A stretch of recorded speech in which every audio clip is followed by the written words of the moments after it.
ஒரு அணில் குஞ்சான் ஸ்டேட்டஸ் பாருங்க. We won't go to Parasakthi until our ஒரு Jananayagan is released. All Vijay fans please assemble here. Let's try our best to do this. This is not against SK. It's against political பார்ட்டியா. அட அவன் அட்வர்டைஸ்மெண்ட்டுக்கு பண்ணுறான், இவன் தற்கூறிகளா.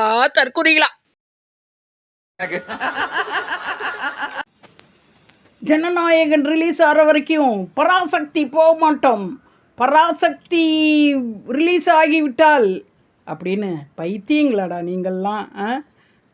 அவன் வந்து அட்வர்டைஸ்மெண்ட்டுக்காக இவ்வளவு பண்ணுறானுங்க, இது கூட தெரியல.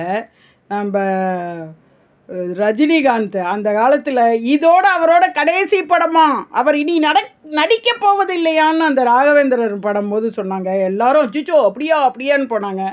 அப்புறம் வந்து ஜெயலலிதாவே படத்தில் எதிர்த்து பேசிவிட்டார் அப்படின்னு போனாங்க. அப்படியோ என்னன்ட்டு அந்த ஏதோ மீனாவும் அவனும் நடிக்கிற படம் இது மாதிரி அவங்களுக்காக அவங்க வந்து பண்ணுறாங்க. இந்த லூசு லூசு அடிச்சிரு அடி தற்கொலையாக இருக்காத அப்படின்னு அடிக்கணும் போல இருக்குது.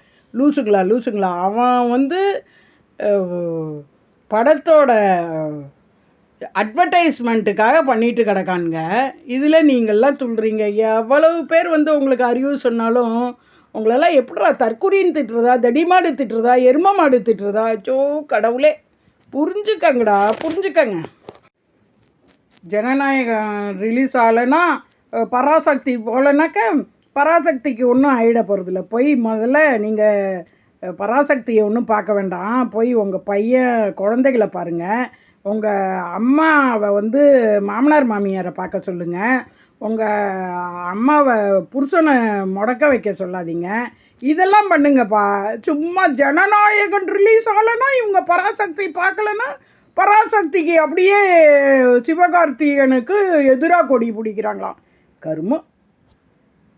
இந்த திரைப்படம் சில தவிர்க்க முடியாத சில காரணங்கள்னால ரிலீஸ் ஆகலை.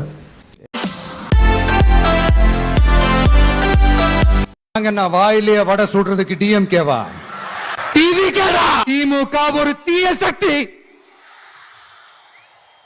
திமுக ஒரு தீய சக்தி, திமுக ஒரு தீய சக்தி, திமுக ஒரு தீய சக்தி, தீய சக்தி, தீய சக்தி, தீய சக்தி.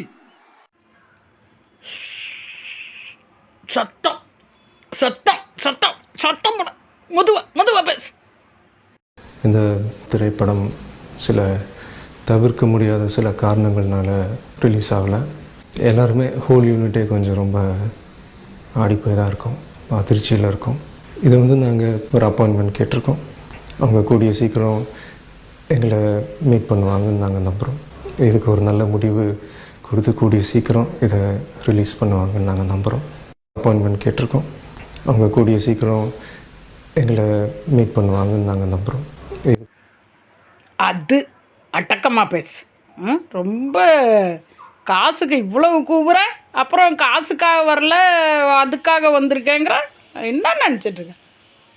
ஸோ அவங்களெலாம் முன்னாடியே செட்டப். இது அட்வர்டைஸ்மெண்ட்டுக்கு இந்த மாதிரி பண்ணணும் இந்த வாட்டி.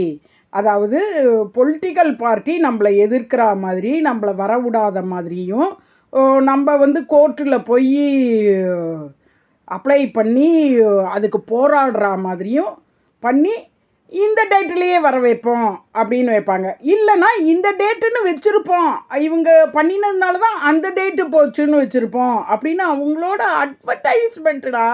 இதெல்லாம் புரிஞ்சிக்க மாட்டேங்கிறீங்க. அவங்க விளம்பரம் கொடுக்குறாங்க. அச்சோ இவ்வளோ என்னத்தை தான் பாடம் படித்து புரிஞ்சு நல்லா எழுதி நல்ல மார்க்கில் வந்து நல்லா இருந்தாலும் வாழ்க்கையில் புரியறது இருக்கும். நாங்கள்லாம் வந்து பல சர்டிஃபிகேட் வச்சுருந்தாலும் வாழ்க்கை புரிதல் அனுபவத்தில் சொல்கிறோங்கன்னா தேவையில்லாமல் இந்த அட்வர்டைஸ்மெண்ட்டுக்கெல்லாம் சட்டையை சுற்றிட்டு இருக்காதீங்க. மக்கு பிளாஸ்டிங்களா.